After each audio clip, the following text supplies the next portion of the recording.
Hello दोस्तों, नमस्कार। जय श्री राम।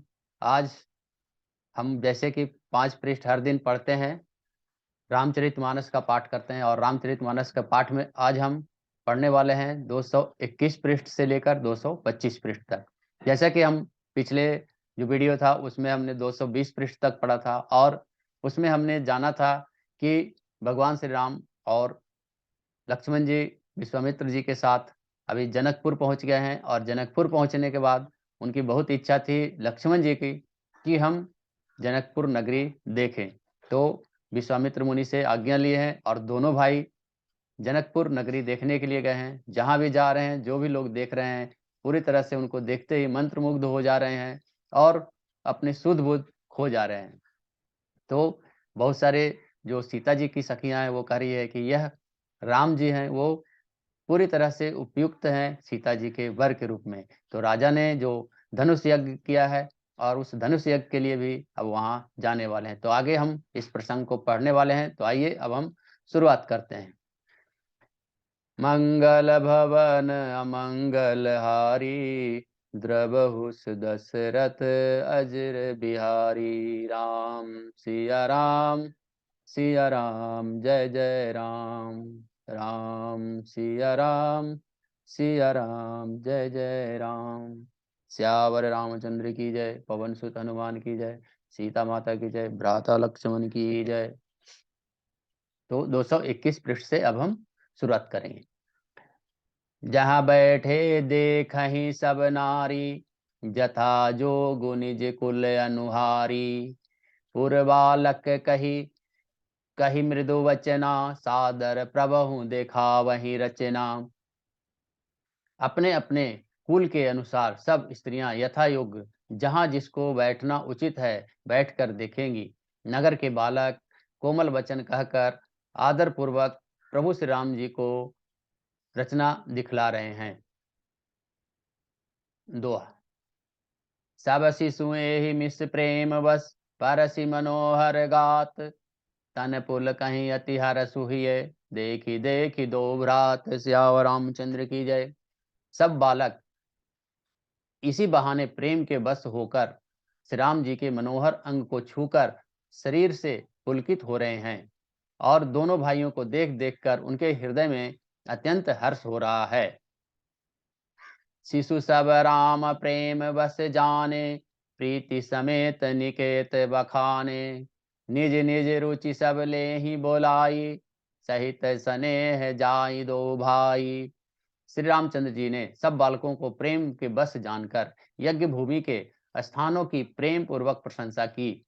इससे बालकों का उत्साह, आनंद और प्रेम और भी बढ़ गया, जिससे वे सब अपनी अपनी रुचि के अनुसार उन्हें बुला लेते हैं और प्रत्येक के बुलाने पर दोनों भाई प्रेम सहित उनके पास चले जाते हैं। राम देखा वही अनुजहि रचना, कही मृदु मधु मधुर मनोहर वचना। लव निशेष न महु भुवन निकाया, रचई जानु अनुशासन माया। कोमल, मधुर और मनोहर वचन कहकर श्री राम जी अपने छोटे भाई लक्ष्मण को यज्ञ भूमि की रचना दिखलाते हैं, जिनकी आज्ञा पाकर माया, लव, निमेष पलक गिरने के चौथाई समय में, निमेष को कहा जाता है पलक गिरने का चौथाई समय को, उसमें ब्रह्मांडों के समूह रच डालती है। भगति होय सोई दीन दयाला, चितवत चकित धनुष मखसाला। कौतुक देखी चले गुरु पाही, जानि बिलम्बु त्रास मन माही।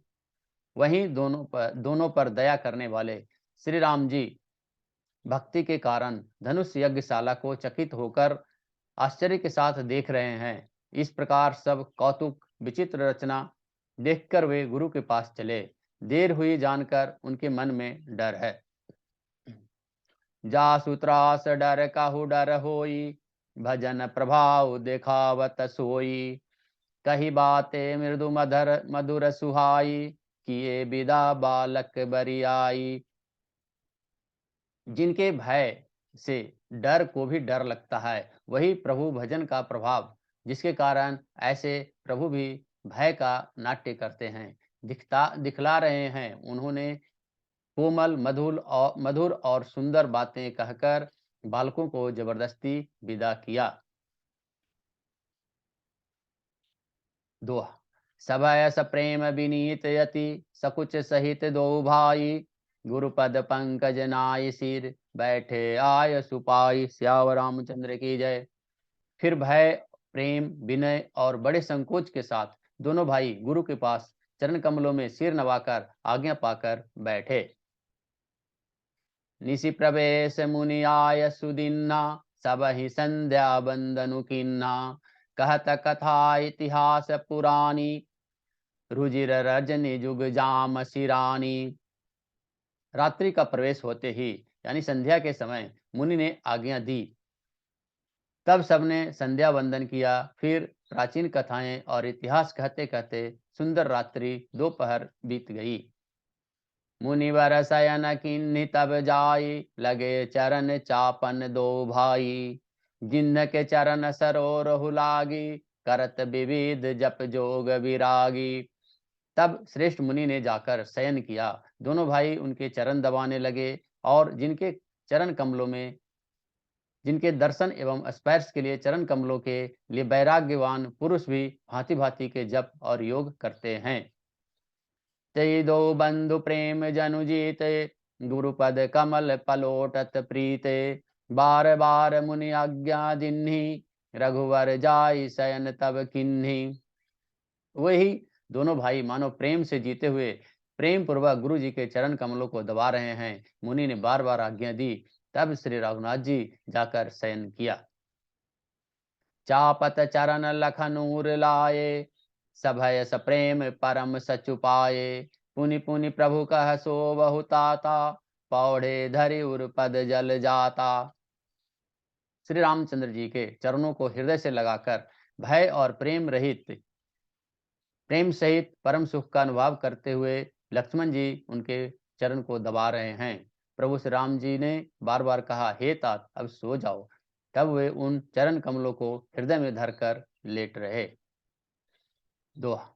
उठे लखन निशि विगत सुनी अरुण शिखा धुनि कान गुरु ते पहले ही जगतपति जागे राम सुजान। सियावर रामचंद्र की जय। रात बीतने पर मुर्गे का शब्द कानों में सुनकर ही लक्ष्मण जी उठे। जगत के स्वामी सुजान श्री रामचंद्र जी भी गुरु से पहले ही उठ गए, जाग गए। सकल शौच करि जाय नहाई नित्य निवाहि मुनि सिर नाई समय जान गुरु आय सुपाई लेन प्रसून चले दो भाई। शौच क्रिया से निमित्त होकर वे नहाए। फिर संध्या अग्निहोत्री आदि नित्य कर्म समाप्त करके तब उन्होंने मुनि को मस्तक नवाया। पूजा का समय जानकर गुरु की आज्ञा पाकर दोनों भाई फूल लेने चले।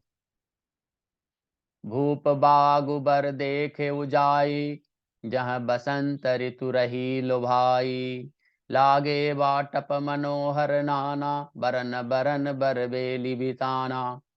उन्होंने जाकर राजा का सुंदर बाग देखा जहाँ बसंत ऋतु लुभाकर रह गई है। मन को लुभाने वाले अनेक वृक्ष लगे हैं। रंग बिरंगी उत्तम लताओं के मंडप छाए हुए हैं।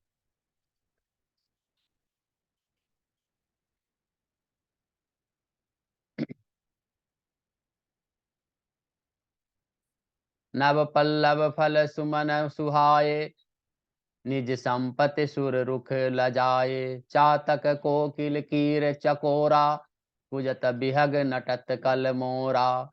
नए पत्ते फलों और फूलों से युक्त सुंदर वृक्ष अपनी संपत्ति से कल्प वृक्ष को भी लजा रहे हैं। पपीहे कोयल तोते चकोर आदि पक्षी मीठी बोली बोल रहे हैं और मोर सुंदर नृत्य कर रहे हैं। मध्य भाग सरुसोह सुहावा मनि सोपान विचित्र बनावा विमल सलीलु सरसीज बहुरंगा जल खज कूजत गुंजत भृंगा। बाग के बीचों बीच में सुहावना सरोवर सुशोभित है जिसमें मनियों की सीढ़ियां बनी हुई है। विचित्र ढंग से बना हुआ है। उसका जल निर्मल है जिसमें अनेक रंगों के कमल खिले हुए हैं। जल के पक्षी कलरव करते हुए भ्रमर गुंजार कर रहे हैं। दोहा। बागु तड़ागु बिलो की प्रभु हर से बंधु समेत, परम रम्य आराम यही जो राम ही सुख देत। श्याम रामचंद्र की जय। बाग और सरोवर को देखकर प्रभु श्री रामचंद्र जी भाई लक्ष्मण सहित बहुत ही हर्षित हुए। यह बाग वास्तव में परम रमणीय है, जो जगत को सुख देने वाले श्री रामचंद्र जी को भी सुख दे रहा है। चाहूं दिशि चितई पूछि मालीगन, लगे लेन दल फूल मुदीत मन। देहि अवसर सीता तह आई, गिरिजा पूजन जननी पठाई। चारों ओर दृष्टि डालकर और मालियों से पूछकर वे प्रसन्न मन से पत्र पुष्प लेने लगे। उसी समय सीता जी वहां आई। माता ने उन्हें गिरिजा पार्वती जी की पूजा करने के लिए भेजा था। संग सखी सब सुभग सयानी, गावही गीत मनोहर बानी। सर समीप गिरिजा गृह सोहा, बरनी न जाई देखी मनु मोहा। साथ में सब सुंदरी और सयानी सखियां हैं जो मनोहर वाणी से गीत गा रही है। सरोवर के पास गिरिजा जी का मंदिर सुशोभित है, जिसका वर्णन नहीं किया जा सकता। देखकर मन मोहित हो जाता है। मज्जनु करि सर सखिन समेता, गई मुदित मन गौरी निकेता। पूजा किन्हीं अधिक अनुरागा, निज अनुरूप सुभग बरुबागा। सखियों समेत सरोवर में स्नान करके सीता जी प्रसन्न मन से गिरिजा जी के मंदिर में गई। उन्होंने बड़े प्रेम से पूजा की और अपने योग्य सुंदर वर मांगा। एक सखी सिंह संगु बिहाई, गई रही देखन फुलबाई। तेहि दो बंधु बिलो के जाई, प्रेम विवश सीता पही आई। एक सखी सीता जी का साथ छोड़कर फुलवाड़ी देखने चली गई थी। उन्हें उसने जाकर देखा, दोनों भाइयों को देखा और प्रेम में विह्वल होकर सीता जी के पास वह आई। दोहा। तासु दशा देखी सखिन, पुलक गात जलु नैन। कहु कारण निज हरस कर, पूछहि सब मृदु बैन। सियावर रामचंद्र की जय। सखियों ने उनकी दशा देखी कि उसका शरीर पुलकित है और नेत्रों में जल भरा है। सब कोमल वाणी से पूछने लगी कि अपनी प्रसन्नता का कारण बताओ। देखन बागु कुंवर दुई आए, बै किशोर सब भांति सुहाए। श्याम गौर किमि कहो बखानी, गिरा नयन नयन बिनुबानी। उसने कहा, दो राजकुमार बाग देखने आए हैं, किशोर अवस्था के हैं और सब प्रकार के से सुंदर हैं। वे सांवले और गोरे रंग के हैं।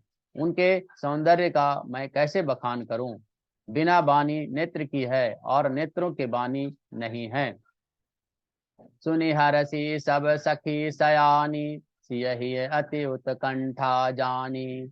एक कहे नृप से तुते आली, सुनि जे मुनि संग आए काली। वह सुनकर और सीता जी के हृदय में बड़ी उत्कंठा जानकर वह सयानी सखियां प्रसन्न हुई। तब एक सखी कहने लगी, हे सखी, ये वही राजकुमार हैं जो सुना है कि कल विश्वामित्र मुनि के साथ आए हैं। जिन्हनि जरूप मोहनि डारी, किन्ने स्वबस नगर नर नारी। बरनत छवि जह तह सब लोगु, अबसि देखहि जय देखन जोगु। और जिन्होंने अपने रूप की मोहिनी डालकर नगर के स्त्री पुरुषों को अपने बस में कर लिया है। जहां तहां सब लोग उन्हीं की छवि का वर्णन कर रहे हैं। अवश्य चलकर उन्हें देखना चाहिए, वे देखने ही योग्य हैं। तासु वचन अतिशय सुहाने, दरस लागी लोचन अकुलाने।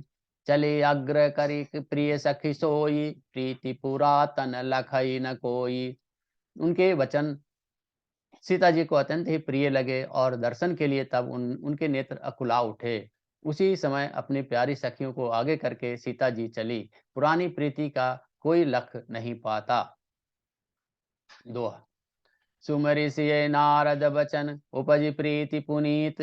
चकित बिलोकति सकल दिशि, जनु शिशु मृगी सभीत। सियावर रामचंद्र की जय। नारद जी के वचनों का स्मरण करके सीता जी के मन में पवित्र प्रीति उत्पन्न हुई। वे चकित होकर सब ओर इस तरह देख रही है मानो डरी हुई मृग छौनी इधर उधर देख रही हो। कंकन किंकिनी नुपुर धुनि सूनी कहत लखन सन राम हृदय गूनी मानहु मदन दुंदुम्बी दिन्नी मनसा विश्व विजय कह किन्नी। कंकन हाथों के कड़े, करधनी और पायजेब के शब्द सुनकर श्री रामचंद्र जी के हृदय में विचार कर लक्ष्मण से कहते हैं, यह ध्वनि ऐसी आ रही है मानो कामदेव ने विश्व को जीतने का संकल्प करके डंके पर चोट मारी है। अस कही फिर चितयति हो तेहि ओरा, सिय मुख शशि भय नयन चकोरा। भय बिलोचन चारु अचंचल, मनहु सकुचि निमितज दिग चंचल। ऐसा कहकर श्री राम जी ने फिरकर उस ओर देखा। श्री सीता जी के मुख रूपी चंद्रमा को निहारने के लिए उनके नेत्र चकोर बन गए, सुंदर नेत्र स्थिर हो गए, टकटकी लग गई, मानो निमि जनक के पूर्वज ने जिनकी सबकी पलकों में निवास माना गया है, लड़की दामाद के मिलन प्रसंग को देखना उचित नहीं, इस भाव से सकुचाकर पलकें छोड़ दी, पलकों में रहना छोड़ दिया, जिससे पलकों का गिरना रुक गया। देखि सिय शोभा सुख पावा, हृदय सराहत बचनु नावा। जनु बिरंचि सब निज निपुनाई, बिरच विश्व कह प्रगति दिखाई। सीता जी की शोभा देखकर श्री राम जी ने बड़ा सुख पाया। हृदय में वे बड़ी सराहना करते हैं, किंतु मुख से वचन नहीं निकलते। वह ऐसी शोभा अनुपम है, मानो ब्रह्मा ने अपनी सारी निपुणता को मूर्तिमान करके और संसार को प्रकट करके दिखा दिया है। आज हमने 225 पृष्ठ तक पढ़ा है। आज का जो प्रसंग था आज समाप्त होता है। आज कथा इतनी भयो, सुनो वीर हनुमान, श्यावर रामचंद्र की जय, पवन सुत हनुमान की जय, सीता माता की जय, भ्राता लक्ष्मण की जय। मंगल भवन अमंगल हारी, द्रबहु सुदशरथ अजिर बिहारी। राम सिया राम जय जय राम, राम सिया राम जय जय राम। अब हम अगले वीडियो में 226 से 230 तक पढ़ेंगे और हम इसके आगे को क्रम को जारी रखेंगे। तो आइए अब हम इसे समाप्त विराम देते हैं। धन्यवाद। जय श्री राम, जय श्री राम, जय श्री राम।